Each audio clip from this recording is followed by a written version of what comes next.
Chapter 3. The Night Shadows. A wonderful fact to reflect upon, that every human creature is constituted to be that profound secret and mystery to every other.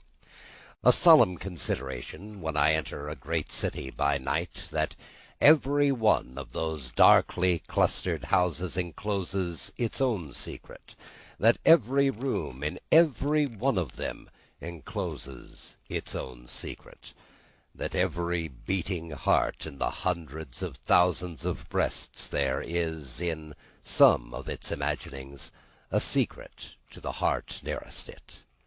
Something of the awfulness, even of death itself, is referable to this. No more can I turn the leaves of this dear book that I loved and vainly hope in time to read it all.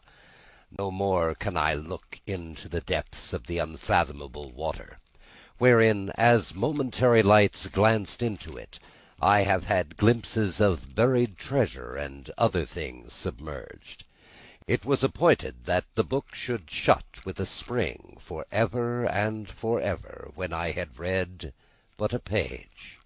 It was appointed that the water should be locked in an eternal frost, when the light was playing on its surface, and I stood in ignorance on the shore. My friend is dead, my neighbor is dead, my love, the darling of my soul, is dead. It is the inexorable consolation and perpetuation of the secret that was always in that individuality.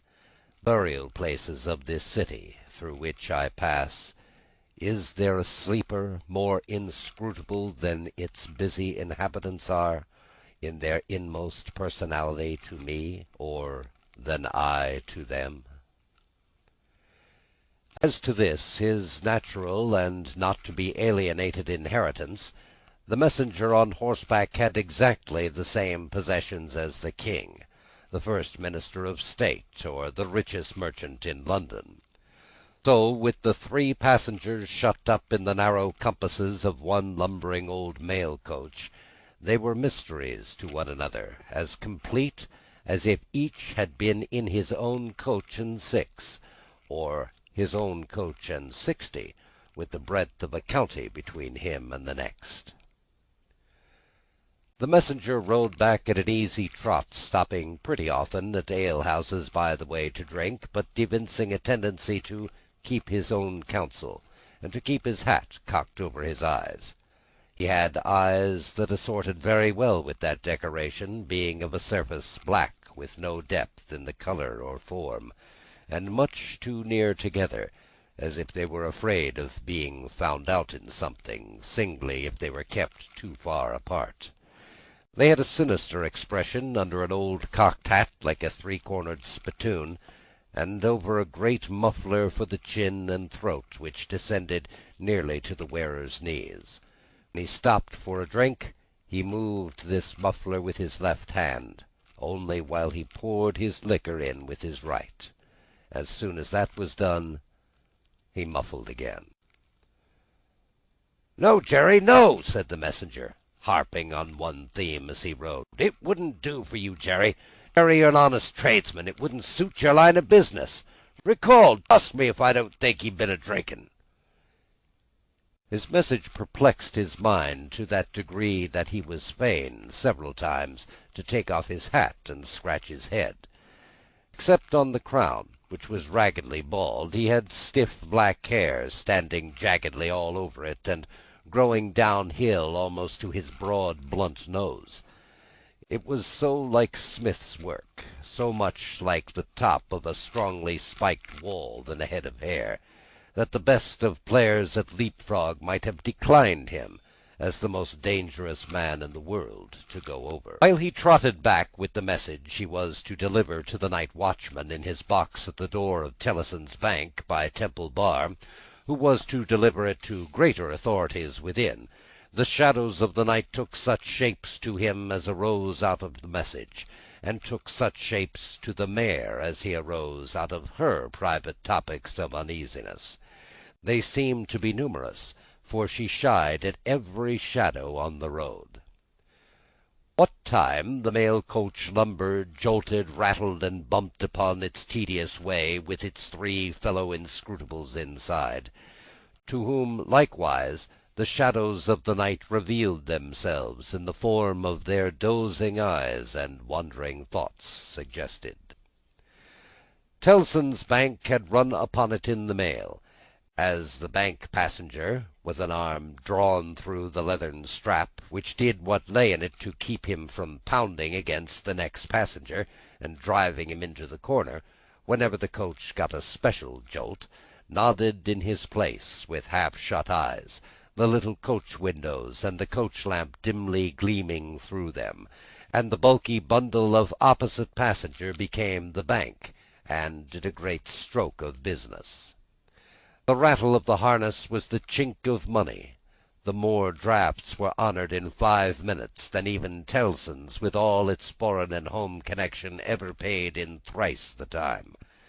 Then the strong rooms underground at Tellson's, with such of their valuable stores and secrets as were known to the passenger, and it was not a little that he knew of them, opened before him, and he went in among them with the great keys and the feebly burning candle, and found them safe and strong and sound and still, just as he had last seen them.